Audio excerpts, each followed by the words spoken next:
Donc, comme vous le savez, notre pays vient de faire un petit pas d'un petit peuple, mais un grand pas dans l'histoire de notre pays, qui est donc le premier test de la démocratie. Comme vous le savez, les élections se sont passées dans des conditions absolument extraordinaires.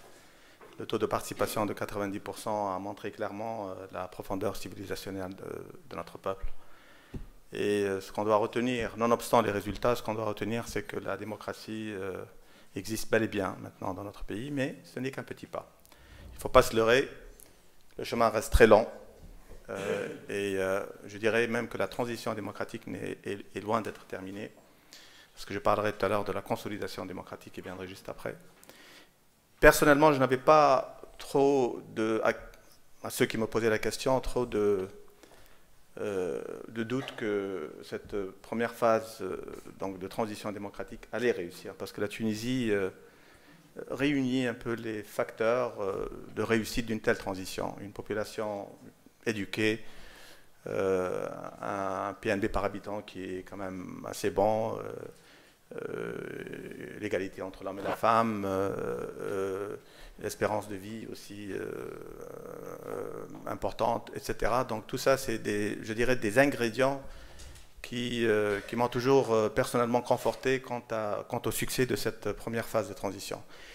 Maintenant, je dois admettre que ce n'était pas facile, que, ayant travaillé dans le gouvernement de transition, la tâche était vraiment très très ardue. On a dû faire face à des problèmes énormes. La révolution qu'a connue la Tunisie est une révolution tout à fait spontanée. C'est une révolution qui a été menée par des jeunes, sans idéologie, sans parti derrière. C'était vraiment la révolution du peuple.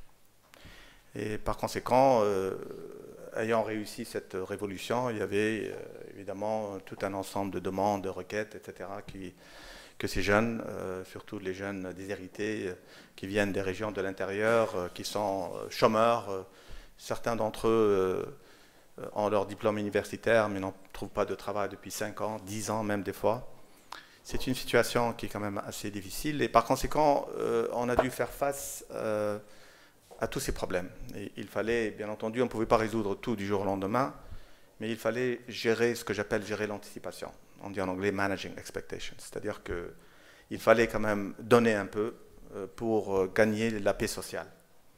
Et je pense que la mission est réussie, puisque nous avons quand même accosté le navire à bon port, et que les élections se sont... Après tout, c'était ça l'objectif, c'était réussir les élections, donc on peut dire que le mandat est réussi. Le mandat est certes réussi, mais je le disais tout à l'heure, c'est un premier pas. Et ce premier pas doit être suivi par une consolidation des institutions, un vrai rééquilibrage un tout petit peu de la scène politique dans le pays. C'est très très important parce que s'il n'y a pas la stabilité politique, si les institutions ne fonctionnent pas comme il se doit, tous les challenges, tous les défis auxquels le pays fait face aujourd'hui, on va peut-être trouver des difficultés à les résoudre, et Dieu sait s'il y en a.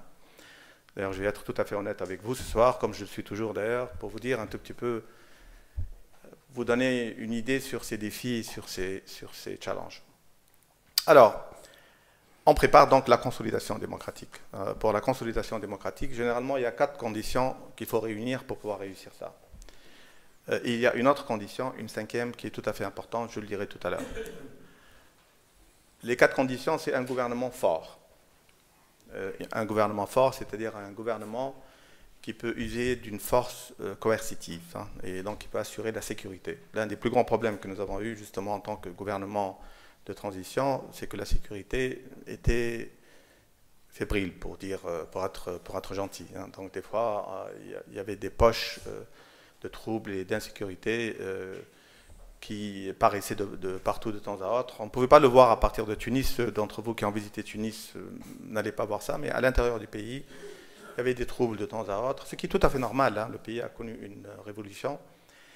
J'ose espérer qu'avec un gouvernement qui tire sa légitimité de ces élections, donc un gouvernement qui est représentatif du peuple, cette légitimité, cette force coercitive, n'est-ce pas, va pouvoir être reprise par ce gouvernement, et par conséquent, j'ose espérer que le prochain gouvernement, qui doit être formé dans les prochains jours, va être beaucoup plus fort que le gouvernement de transition. Ce n'est pas qu'on ne pouvait pas utiliser la force coercitive, c'est qu'on a fait un choix délibéré de ne pas l'utiliser.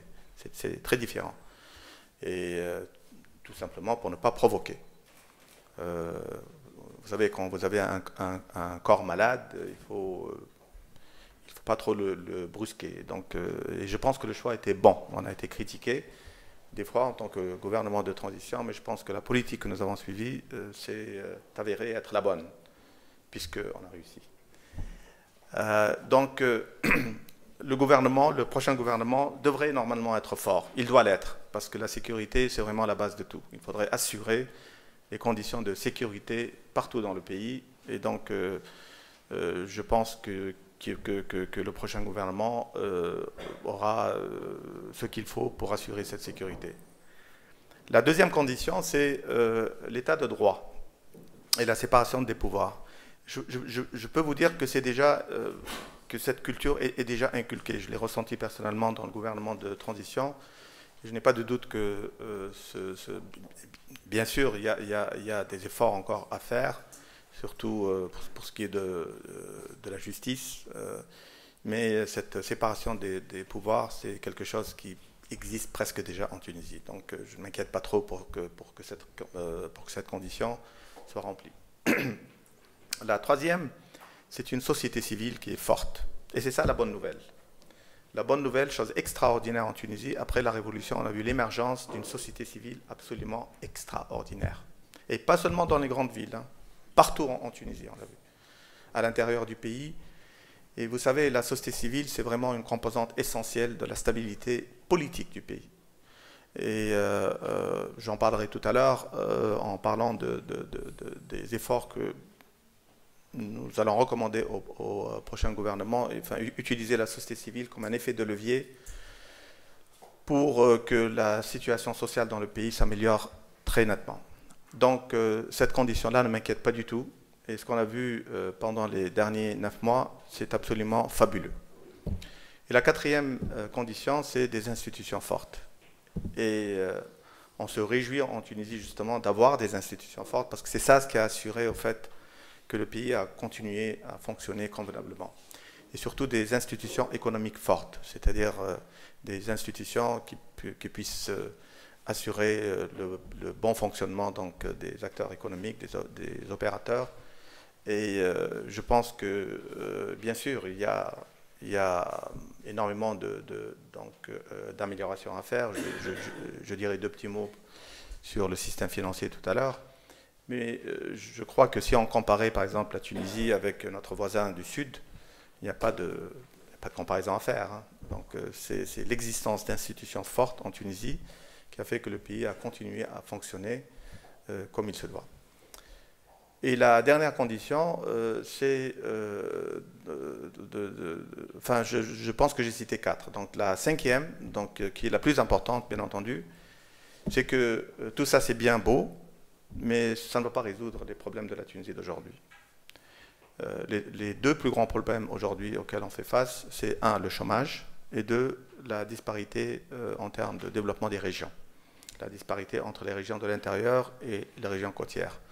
C'est très simple, si vous prenez un avion le soir et que vous survolez la Tunisie, vous allez voir qu'il y a plein de lumière là, qui ruissellent sur les côtes et à l'intérieur pas grand-chose. Et ça, c'est une situation totalement inacceptable et je crois que depuis l'indépendance, on n'a pas donné l'attention qu'il faut au développement des régions de l'intérieur et ça va être un grand challenge, mais c'est un challenge qui est prioritaire aujourd'hui. Il faut absolument qu'on trouve les solutions qu'il faut. Et par conséquent, c'est quoi cette condition? Ben, c'est très simple. En un mot, c'est la prospérité. Il faut assurer la prospérité pour le peuple tunisien, surtout pour les jeunes, les chômeurs.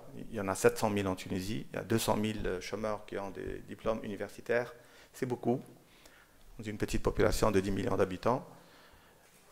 Le taux de chômage en Tunisie, disons, officiel, est de 14,5%.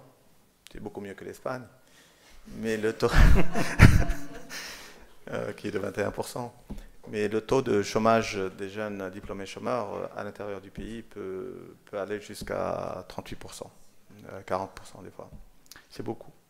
Et c'est ça le vrai problème. Et ce sont ces mêmes jeunes qui ont donc mené cette révolution, donc c'est vraiment la priorité des priorités.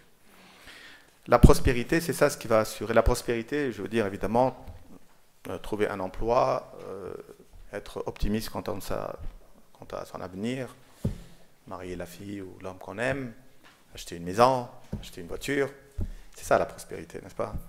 Et donc, il faudrait assurer donc, les conditions pour que ces jeunes puissent trouver l'emploi qu'ils souhaitent avoir, puissent mener une vie digne. Le mot-clé, c'est dignité.